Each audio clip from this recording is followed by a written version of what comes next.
Hello everyone. First of all, welcome to my YouTube channel. Hope you all are good and your studying going also well. जो students 11th 12th में हैं, like 12th में है तो उनके मार्च में exams हैं, तो आपके आई होप आपने चैप्टर्स तो सारे रिवाइज कर, अब तो आपका रिवीजन्स के ऊपर फोकस होगा।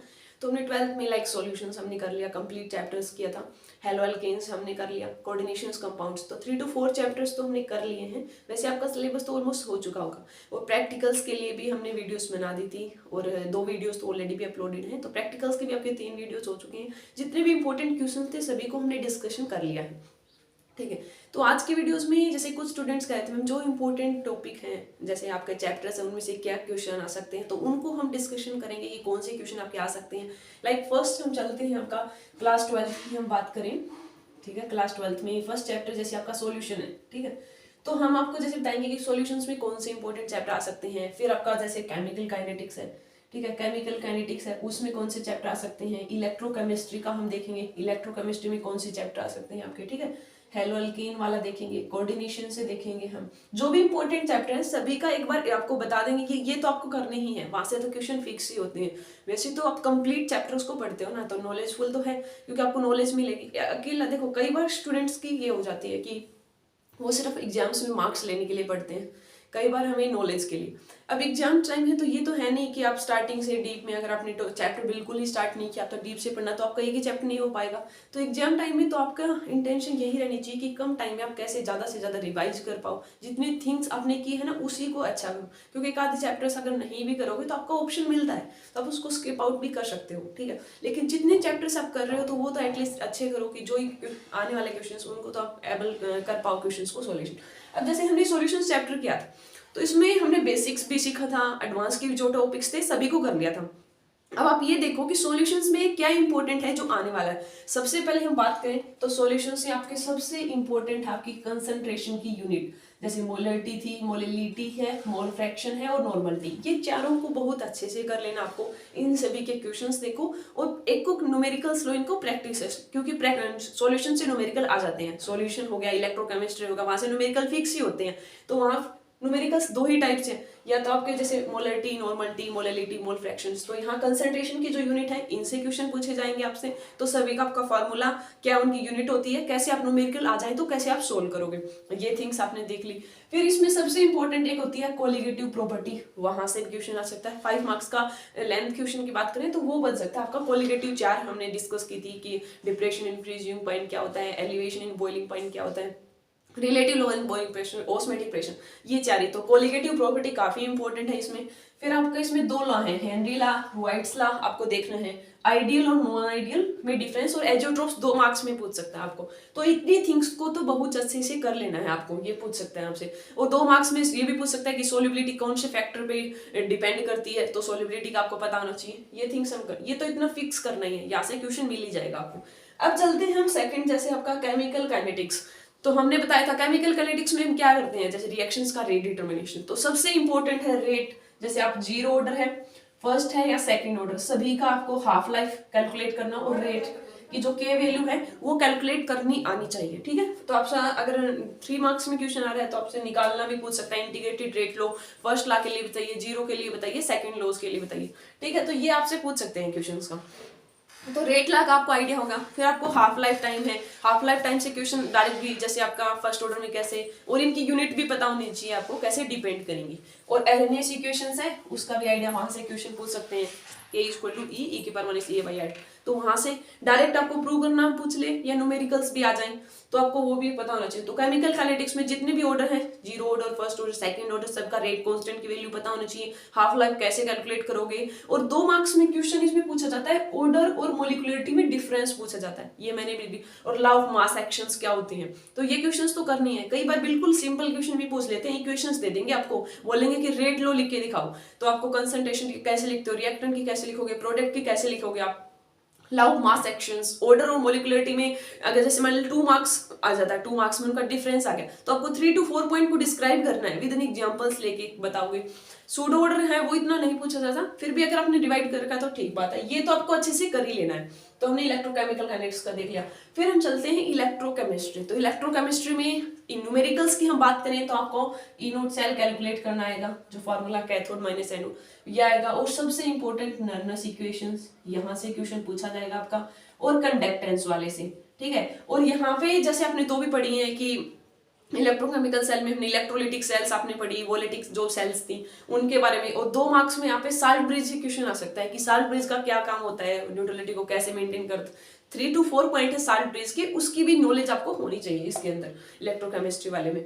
तो ये क्वेश्चन पूछ सकता है, जो आप वैसे तो आप डिफरेंट बोलोगे कि मेटल मेटल के अलग है आपका, तो उनका भी आपको सेल्स का थोड़ा सा पता होना चाहिए। न्यूमेरिकल्स की बात करें तो सीधा या तो नर्नस से न्यूमेरिकल्स पूछ सकता है आपका, नर्नस इक्वेशन से, या आपका ई नोट सेल सिंपल इक्वेशंस दे देगा आपको, आइडेंटिफाई कैथोड पे कौन सी हो रही है, एनोड पे कौन सी हो रही है, फिर कैथोड माइनस एनोड ऐसे करते हो आप, तो वहां से क्वेश्चन पूछ सकता है, और नर्नस इक्वेशन अच्छे से कर लेनी है आपको ये। और बाद में इसमें सबसे इंपॉर्टेंट होता है कंडक्टेंस का। तो कई बार क्या होता है कंडक्टेंस की यूनिट पूछ लेगा, ये ऐसे दे देगा कि मोलर कंडक्टेंस है, इक्विवेलेंट कंडक्टेंस है, अगर टेम्परेचर इंक्रीज कर रहे हो तो क्या हो रहा है, कंसंट्रेशन के साथ क्या हो रहा है, तो कंडक्टेंस से भी क्वेश्चन आ सकते हैं आपसे।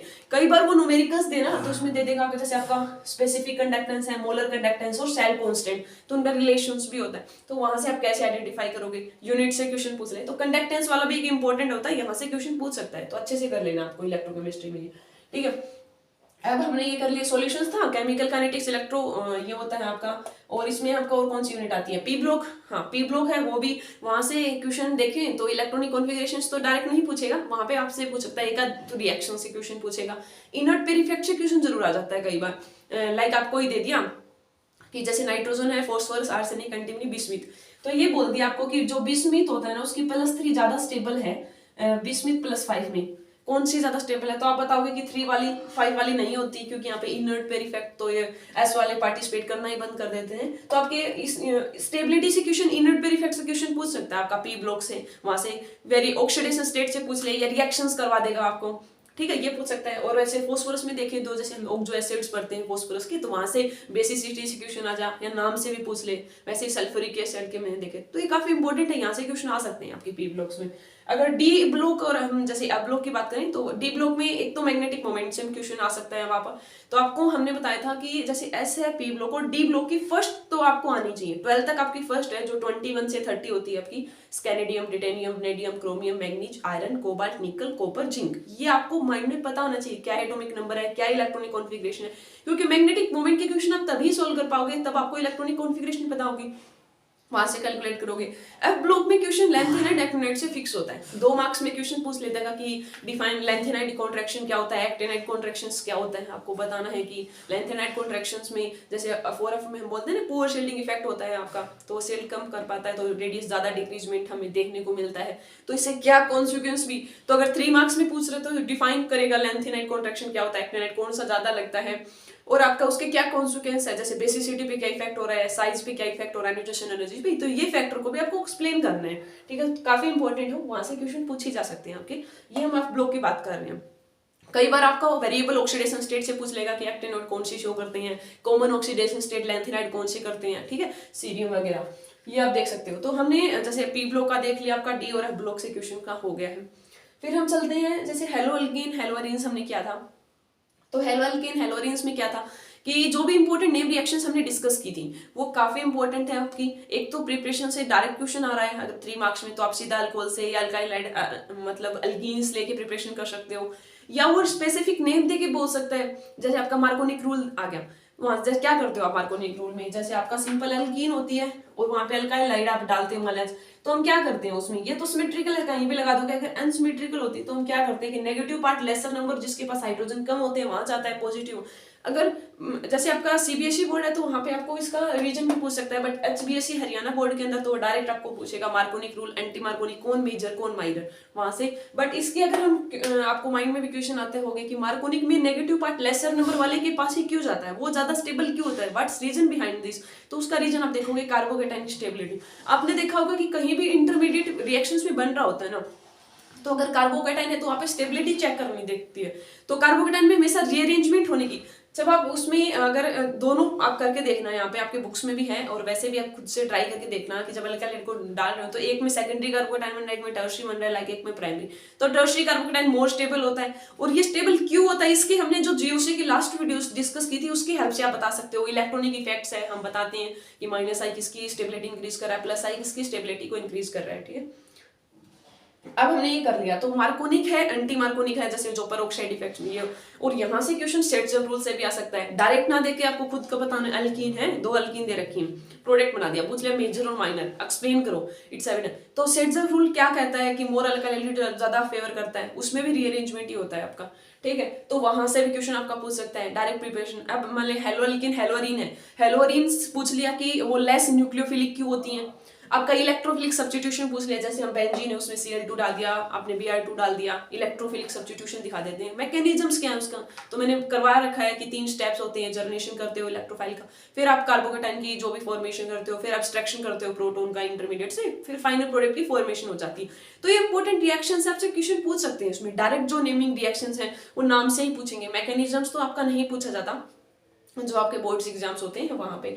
जो इनमें हम जैसे अल्कोहल से आप अल्डिहाइड कीटोन्स वाला करोगे, तो इनमें क्वेश्चन अल्डिहाइड हो चाहे कार्बोक्सिलिक एसिड हो चाहे अमीन्स वाला, जो 4 चैप्टर हैं आपके ऑर्गेनिक के, तो उनमें क्या पूछ सकता है क्वेश्चन, तो फिक्स होता है एग्जामिनर का, एसिडिटी और बेसिसिटी से 3-4 एसिड्स दे दिए आपको, पूछ लिया कि एसिडिटी का ऑर्डर एक्सप्लेन करो। मान लो एसिड है, एक के ऊपर फ्लोरीन लगा रखा है, क्लोरीन लगा रखा है, ब्रोमीन, एक के ऊपर NO2 लगा रखा है, इलेक्ट्रॉन रिलीजिंग और डोनेटिंग। तो मैंने आपको सिंपल सा फंडा आपको चेक करना होता है कि रिलीजिंग एसिडिटी को कम कर देता है, विड्रॉइंग को इंक्रीज कर देता है। तो फैक्टर्स, दो इलेक्ट्रॉनिक इफेक्ट, अगर आपने जीओसी वाली वीडियो अच्छे से वॉच कर ली ना, तो वहां से आप एसिडिटी बेसिसिटी के क्वेश्चन, पी के क्वेश्चन, कई बार एसिडिटी ना देकर वो ऐसे देगा, 4 एग्जांपल्स देगा, arrange in the increasing order of PK. तो आपको बताएं कि पीके इनवर्स होता है आपका एसिडिटी के, जिसकी एसिडिटी ज्यादा उसकी पीके लेस। तो वहां से क्वेश्चन सॉल्व कर सकते हो।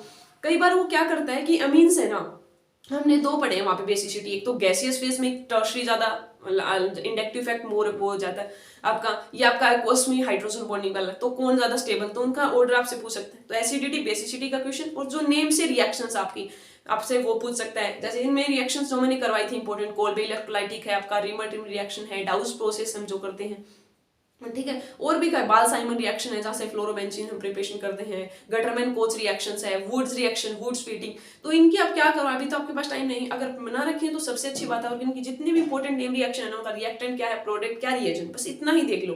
बोर्ड्स में आपके मैकेनिज्म्स के ऊपर नहीं पूछा जाता।